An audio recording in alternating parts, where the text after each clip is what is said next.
J'ai la chance de le connaître tout petit parce que son agent de l'époque, c'était le même que celui de mon grand-père. Donc moi, Votre grand-père, on va rappeler qui c'est pour Yves nos Montand. téléspectateurs. Et donc, Alors, Yves Montand, voilà, oui, à l'âge de ne le dites pas vite, parce que sinon on n'entend pas. Yves Montand. Et à l'âge de 12 ans, donc je l'ai rencontré. Et c'est vrai que j'étais le voir en concert au Palais des Sports pour un spectacle qui était Mad Max. Vous savez, où il y avait une peau de bête sur lui.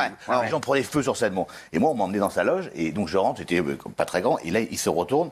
Et avec une peau de bête, mais j'ai eu une trouille.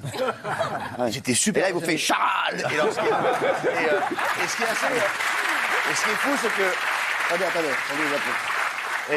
Et ça, il le sait, Gérard, c'est que ces grandes stars-là, ils n'oublient jamais. Et moi, il m'a rencontré quand j'étais petit, il m'a appelé Benji, et je l'ai revu des années plus tard en arrivant à TF1 pour présenter un concert. Je rentre dans sa loge, et il était en slip. J'étais un peu gêné parce que c'est quand même Johnny. Et il me dit, non, vas-y, rentre. Il me dit, bonjour Benji. Ça m'a... En slip. Ouais, en slip. et là, comme l'a raconté Julien, il commence à me parler. Bon, il n'était pas super en forme, ça l'emmerdait un peu. On était à Rouen pour un spectacle, etc.